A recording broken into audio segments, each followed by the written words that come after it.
11 lakh ration card Modi सरकार ने बंद किया और हमारे झारखंड के मुख्यमंत्री जी दुमका से ये ऐलान किए कि 20 लाख हमने अतिरिक्त राशन कार्ड बनाया।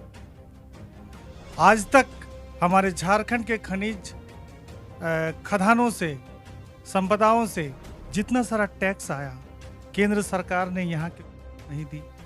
आज हमारी बहू बेटियां अन्य प्रदेश जाकर दे धंधा पर उतरती है, किसका देन है? तो ये तमाम बातें आप लोग कहाँ सुनते हैं? सोशल मीडिया में। तो मैं आप लोगों से कहना यही चाहता हूं कि टीवी देखना बंद कीजिए, और इसलिए बंद कीजिए क्योंकि आज तक जो टीवी नहीं दिखाया, जो बात नहीं सुनाए, वो बात आज हम एक भाई साहब से बात करने वाले हैं। आपका नाम क्या हुआ? जी, मेरा नाम मोहम्मद कैशफ रजा हुआ। मैं बोकारो जिला कांग्रेस कमेटी का भावी सोशल मीडिया प्रभारी और डिजिटल कम्युनिकेशन प्रभारी। जी। तो आप लोग समझ ही सकते हैं कि आज ये क्या खुलासा करने वाले हैं, और इस तरह की बातें आपको नेशनल टीवी पर देखने को नहीं मिलेगा, क्योंकि नेशनल टीवी पे जो भी एंकर हैं उसको किस नाम से जाना जाता है? गोदी मीडिया के नाम से जाना जाता है। तो आज आप लोग सोशल मीडिया का पावर देखिए, और सच्ची अच्छी खबर देखने के लिए हमारे चैनल को जरूर सब्सक्राइब कीजिएगा। जी, आज क्या कहना चाह रहे हैं आप? जी, देखिए, सबसे पहली जो हमारी बात है, जो हमारे कांग्रेस कमेटी, कांग्रेस पार्टी की जो बात है, ये सबसे पहले बहुत बड़ा मुद्दा जो आपने हम सबके बीच आया है अडानी का। किस तरह मोदी सरकार ने अडानी को पूरे के पूरे देश की सारी संपत्ति, देश की सारी खनिज पदार्थ, देश के सारे अर्थव्यवस्था का सारा एक्सेस अडानी जी के लिए खुल्लम खुला खोल दिया। ये जो घोटाला सामने आया है ना, ये घोटाला सिर्फ और सिर्फ हिंदुस्तान का ही घोटाला नहीं है। ये घोटाला कॉरपोरेट इतिहास में विश्व का सबसे बड़ा घोटाला है, पूरे विश्व का सबसे बड़ा घोटाला है। और ये घोटाला पूरे मोदी जी की सरकार के संरक्षण में किया गया है, अंजाम दिया गया है। मोदी जी की पूरे शहर के उनके ऊपर पूरा, एक कहते हैं ना कि दामन चोली, चोली दामन वाला हाथ, तो वो चोली दामन वाला हाथ है। Adani is Modi, Modi is Adani. ये एकमात्र ऐसे व्यक्ति है अडानी जी जो हर जगह मोदी जी के साथ दिखाई देते हैं, चाहे विदेश यात्रा हो, चाहे किसी ऑस्ट्रेलिया में माइंस लेना हो, चाहे इन्हें फ्रांस में जाकर डिफेंस डील करना हो, चाहे इजराइल के साथ इनका डिफेंस सेक्टर में अनआर्म्ड एरियल व्हीकल्स, जो यूएवी ड्रोन्स का बात कहते हैं हम लोग, ड्रोन्स का, जहाँ भी अडानी दिखाई देता है वहाँ मोदी जी दिखाई देते हैं, जहाँ मोदी जी दिखाई देते हैं वहाँ अडानी जी दिखाई देते हैं। ठीक है। और जैसे कि है ना, मोदी सरकार, ये पता नहीं कहाँ से ये मोदी सरकार है ना, मतलब एक narrative create, false narrative create करने लगी है कि भाई अडानी पे हमला, देश पर हमला हो गया। अरे भाई, कैसे देश पर हमला हो गया? आप तो राष्ट्रवाद की आड़ में इस देश की जनता और इस देश की भोली भाली जनता के साथ विश्वासघात करने का काम कर रहे हैं। हाँ, अडानी इज मोदी, मोदी इज अडानी, ये तो समझ में आता है, but Adani is India, India is Adani कैसे हो जाता है? हाँ, आप अडानी जी जब विश्व के तीसरे सबसे बड़े अमीर व्यक्ति बन जाते हैं, और विश्व के तीसरे सबसे बड़े अमीर व्यक्ति के बनने के बाद भी हिंदुस्तान के टॉप 15 आयकर करदाताओं में भी नहीं है, ये एक बहुत बड़ा क्वेश्चन मार्क क्रिएट करता है कि इतना, मतलब ये कैसे मुमकिन हो सकता है कि विश्व का तीसरा सबसे बड़ा अमीर व्यक्ति एक हिंदुस्तानी हो जाए और उसके बाद वो टॉप के 15 आयकर दाताओं में हिंदुस्तान का ना हो? ये तो एक प्रश्न चीज है ना। और इस प्रश्न चिन्ह का जवाब कौन देगा? अरे मोदी सरकार देगी, इस सरकार की संस्थाएं देगी जो जांच करने वाले, जैसे सेबी हो गए, ईडी हो गया, इनकम टैक्स डिपार्टमेंट हो गया, डिफेंस रेवेन्यू इंटेलिजेंस डीआरआई हो गया। ये कहाँ कान में तेल लगा के सोई हुई है? अरे हमारे आपके अकाउंट में 50,000 का ट्रांजैक्शन हो जाए तो ये तुरंत भागे भागे चले आते हैं कि अरे 50,000 रुपये आपके अकाउंट में आया कहाँ से? ये एक एक रुपये का आप हमें हिसाब दीजिए। और ये अब 50, मतलब कहने को है ना, मतलब अभी आप हफ्ता भर का खाली इनका देख लीजिए, जो शेयर मार्केट में जो उथल पुथल हुआ है, ये अडानी ग्रुप ऑफ कंपनीज में महज 7 दिनों के अंदर इनका 8 लाख करोड़ का नुकसान हो जाता है।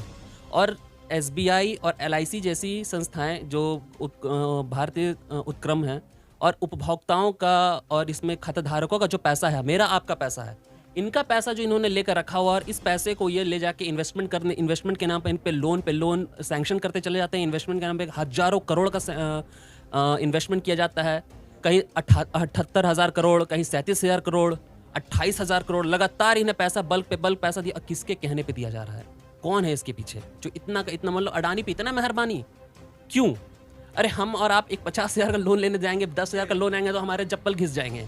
आप हमारे झारखंड, अच्छा झारखंड का ही देख लीजिए, इसी इसी प्रदेश का देख लीजिए कि अडानी जी के लिए मोदी सरकार ने क्या कुछ नहीं मतलब करने की कोशिश। इन्होंने उनको भारत सरकार ने जब यहाँ रघुवर दास की सरकार थी तो एमओयू साइन करने के चक्कर में ये जो चला रहे थे है ना, ये था ना आपका क्या कहते थे उसको, मोमेंटम झारखंड नाम से हर जगह जगह जिलों में ये मोमेंटम झारखंड मोमेंटम हाथी को उड़ाने का ये लोग काम कर रहे थे।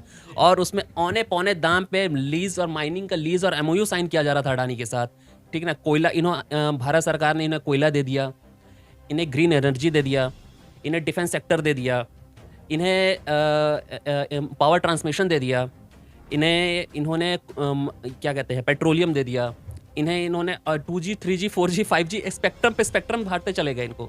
अरे अडानी जी 2G 3G तक नहीं, 4G 5G के स्पेक्ट्रम में आप क्यों आ गए?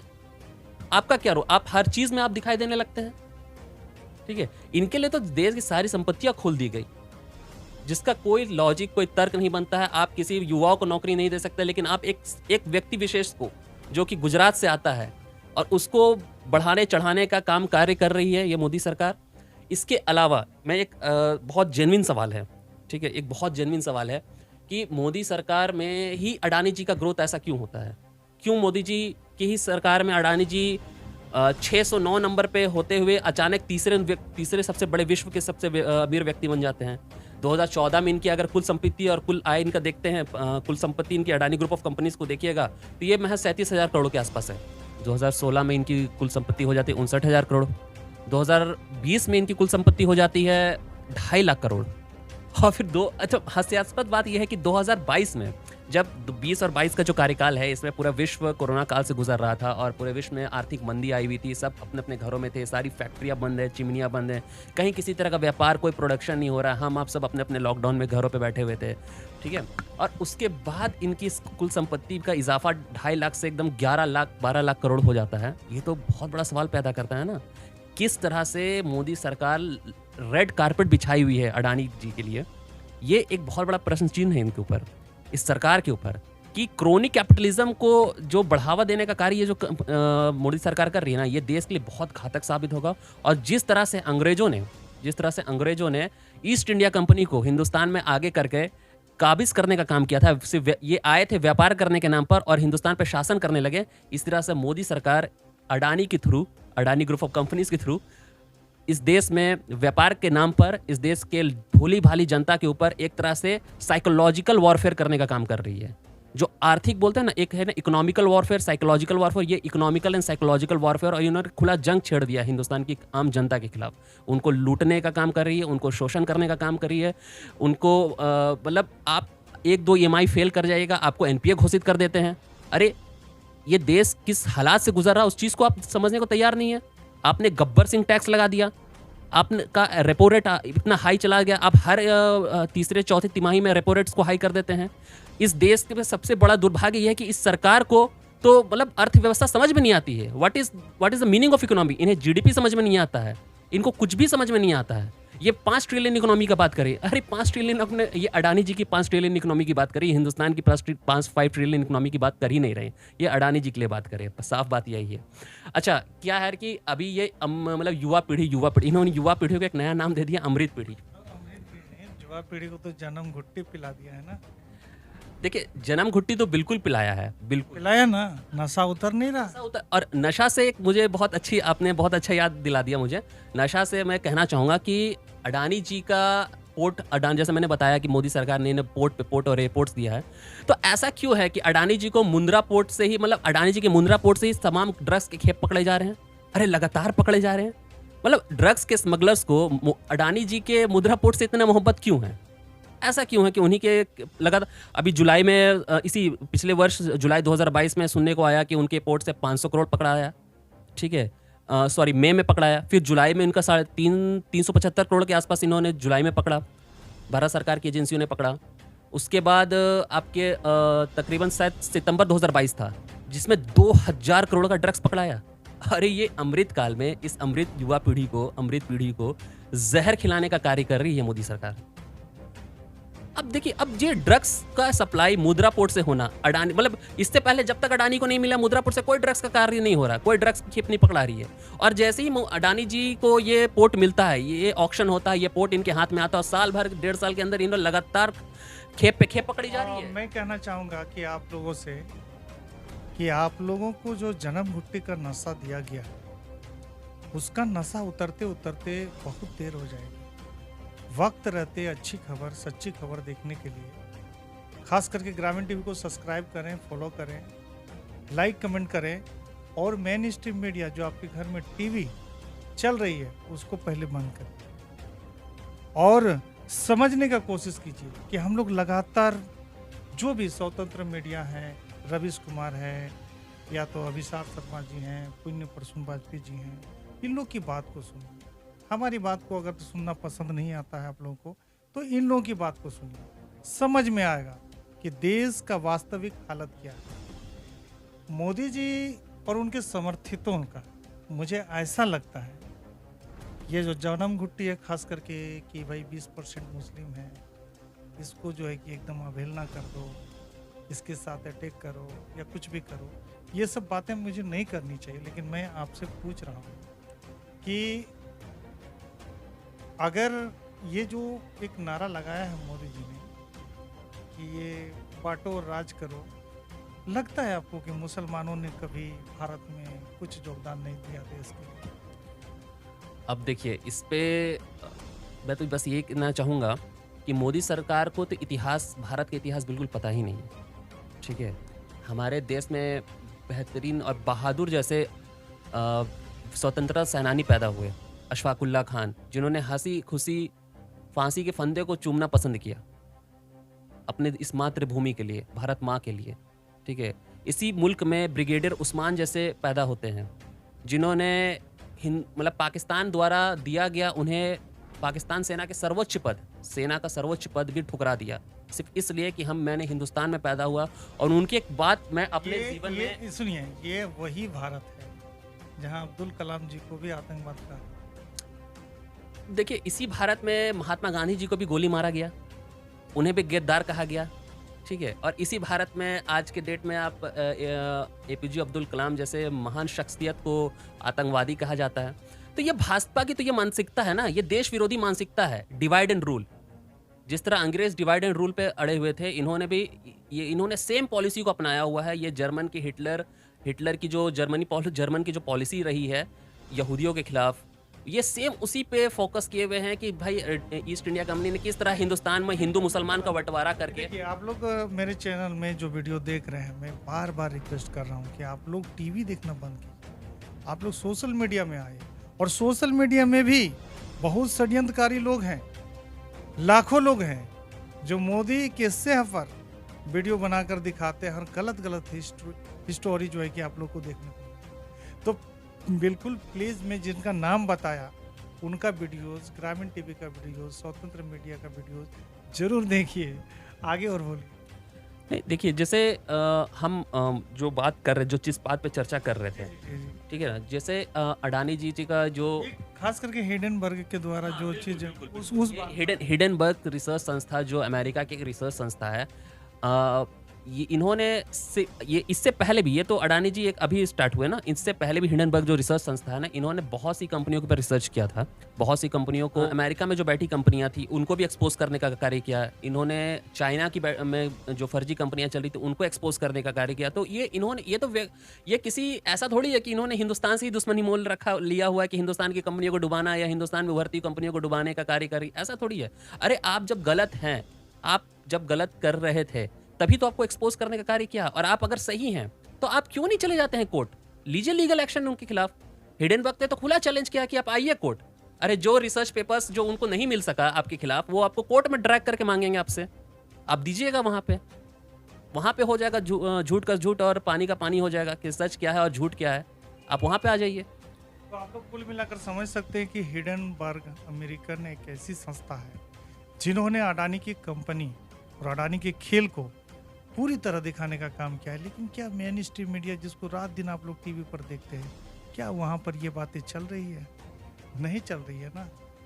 तो आपकी गाढ़ी कमाई पर किसकी नज़र थी और किसने लेके उड़ा, आपको आने वाले वक्त बताएगा। हम लोगों की बात जल्द समझ में नहीं आती है भाई, क्योंकि हम लोग तो छोटे मोटे पत्रकार हैं ना। बड़े पत्रकार क्या करते हैं देश को किस तरह खोखला कर रहे हैं, सुन ही रहे। अब जैसे मैं बताना चाहूँगा, सीबीआई है, ईडी है, इनकम टैक्स डिपार्टमेंट है, डीआरआईज है, सेबी है, जिनका काम ही है कि स्टॉक एक्सचेंज मार्केट में जिस तरह का भी किसी भी तरह का मैनिपुलेशन होता है, अगर किसी भी तरह के शेयर को अपग्रेड करके बताया जाता है, उठा के मतलब उनकी उसका जो बेस वैल्यू होता है उससे ज़्यादा उसको बताया जाता है, तो सेबी का काम है कि फ्री एंड फेयर, एकदम फेयर मार्केट रहे, और जो भी इन्वेस्टर्स है, चाहे इंडियन इन्वेस्टर्स हैं चाहे फॉरेन इन्वेस्टर्स है, उनको मतलब प्रॉपर अपॉर्चुनिटी मिले इंडियन मार्केट का फुल टू यूज़ करने का, उसको अच्छे से एक्सप्लोर करने का एक अच्छी अपॉर्चुनिटी दीजिए। लेकिन जो इस तरह जो अडानी जी ने जो कार्य किया है, जिस तरह से अपने शेयर के वैल्यू को ओवर हाइप्ड करके बताया है, ये कहीं न कहीं एक इन जैसी संस्थाओं के शाख के ऊपर भी धक्का कि आप कहाँ कान में तेल लगा के सो रहे थे? आपने जाँच क्यों नहीं की? और ये सब कुछ जब ये गड़ा मुर्दा जब बाहर आ चुका है और आप इसके बाद भी जाँच नहीं कर रहे हैं, आप क्यों चुप बैठे हैं? अरे मोदी जी चुप बैठे हैं, समझ में आता है। मोदी जी के घर मतलब होता है ना कि हमारे आपके घर में किसी का कुछ कोई दुर्घटना हो जाए तो हम लोग चुप हो जाते हैं, शांत हो जाते हैं। तो वैसे ही मोदी जी की अपने घर में एक दुर्घटना हो गई है, मोदी जी शांत हो गए हैं। पर ये CBI, ED, income tax department ये क्यों चुप बैठे हैं? ये बहुत बड़ा सवाल है ना इनके ऊपर। ये क्यों नहीं बहुत बता बड़ा सवाल है सीबीआई इनकम टैक्स के ऊपर में। आप करते क्या? जी, बेसिकली मैं व्यापार करता हूँ। मैं अपना बिज़नेस है मेरा, और मैं कांग्रेस पार्टी के साथ जुड़ा हुआ हूँ। यानी कुल मिलाकर पढ़े लिखे, बिल्कुल, बिल्कुल। तो ये नहीं कुल मिलाकर आप लोग कह सकते हैं कि जो पढ़े लिखे लोग हैं हमारे भारत में, उनकी नींद उड़ी हुई है कि देश को किस हालत में ले जा रहा है ये हमारे माननीय प्रधानमंत्री मोदी जी। और देश के कुछ ऐसे वर्ग हैं जो जन्म घुट्टी के नशे में पता नहीं आने वाले पीढ़ी को क्या जवाब देंगे। तो कुल मिलाकर आप लोग जितना हद तक हो सके इस वीडियो को शेयर करें, लाइक करें, कमेंट करें। बस आप लोगों का छोटा भाई हमेशा अच्छे लोगों से मिलकर अच्छी अच्छी वीडियोस जो है कि लाते रहेंगे। जी, और कुछ अंत में बोलिए। हाँ, लास्ट में ये बताना चाहूँगा, एक बहुत इम्पॉर्टेंट चीज़ है, बहुत इम्पॉर्टेंट बात है जो हम तमाम लोगों तक, बोकारो की जनता तक भी और देश की जनता तक पहुँचाना चाहेंगे कि देखिए, ये हिडनबर्ग रिसर्च संस्था ने बहुत चीज़ आउट किया, बहुत सी जानकारियाँ आउट की इस कंपनी के बारे कि किस तरह अडानी जी वंशवाद कर रहे हैं। अपने ही परिवार के चंद लोगों को मिलाकर ये अपने ही स्टॉक्स को, मतलब एक सेबी का एक नियम है, सेबी का एक नियम ये है कि आप कोई भी कंपनी जो नेशनल स्टॉक एक्सचेंज में रजिस्टर्ड होती है, वो 75% से ज़्यादा स्टॉक अपने पास नहीं रखेगी। तो अडानी और अडानी ग्रुप ऑफ कंपनीज, चाहे जो अडानी इंटरप्राइजेस हो, अडानी गैस हो, अडानी ग्रीन एनर्जी हो, अडानी ट्रांसमिशन पावर हो, इनके जितने भी स्टॉक्स हैं, इन सारे स्टॉक्स का 74.99% हिस्सा खुद अडानी ने एक्वायर करके रखा हुआ है, ये इन्हीं के पास है। और इसके अलावा जब रेस्ट 25% बच जाता है, इस 25% में LIC, SBI आ जाती है, इसमें और कुछ फॉरेन के इन्वेस्टर्स आ जा रहे हैं। और मैं एक बता, जो 38 फर्जी कंपनियां, जिसको फोर्ब्स ने भी और जिसको हिडनबर्ग ने भी खुलासा करने का कार्य किया है कि 38 फर्जी कंपनियों के द्वारा मोदी ये अडानी ग्रुप ऑफ कंपनीज में वापस इन्वेस्ट करते, यानी हिंदुस्तान का पैसा हवाला के थ्रू ये मॉरिशस, पनामा, कहाँ ले जा, क्यूबा में ले जाते हैं, वहाँ से ये वापस इसमें अपने ही शेयर्स को खरीदते हैं ऊंचे दामों पे, और ऊंचे दामों को दिखाकर ये वापस LIC, SBI और हिंदुस्तान के बाकी बैंकों के पास जाते हैं और दिखाते हैं कि देखिए हमारा शेयर का वैल्यू इतना बढ़ चुका है, आप इस बढ़े हुए शेयर के वैल्यू पे बिहाफ पे हमें एक लोन दे दीजिए। और मोदी सरकार तो रेड कार्पेट बिछाए बैठी है, वो पता नहीं कठपुतली की तरह कैसे इन बैंक्स को बोलना स्टार्ट करती है, कहाँ से इंस्ट्रक्शंस आते हैं, किस तरह से इंस्ट्रक्शंस आते हैं कि बैंक्स भी एकदम खुले हाथों से हाथों हाथ मिलाने को तैयार है। और दामन चोली का जो मैंने बताया ना आपको, ये दामन चोली का खेल है। Adani is Modi and Modi is Adani, ये एकदम खुलम दौर पे चल रहा है। चलिए, देश की जनता समझेगी, मैं आशा उम्मीद करता हूँ। अपने चैनल के माध्यम से ये आपका बहुत ही प्यारा मैसेज था जो मैंने दिखाने का काम किया है। आप लोगों से मैं विनती करता हूँ कि आप इस वीडियो को जितना हद तक हो सके शेयर करें, लाइक करें, कमेंट करें। फिलहाल मैं आप लोगों से लूंगा विदा। जय झारखंड, जोहार झारखंड। जय जवाहर झारखंड।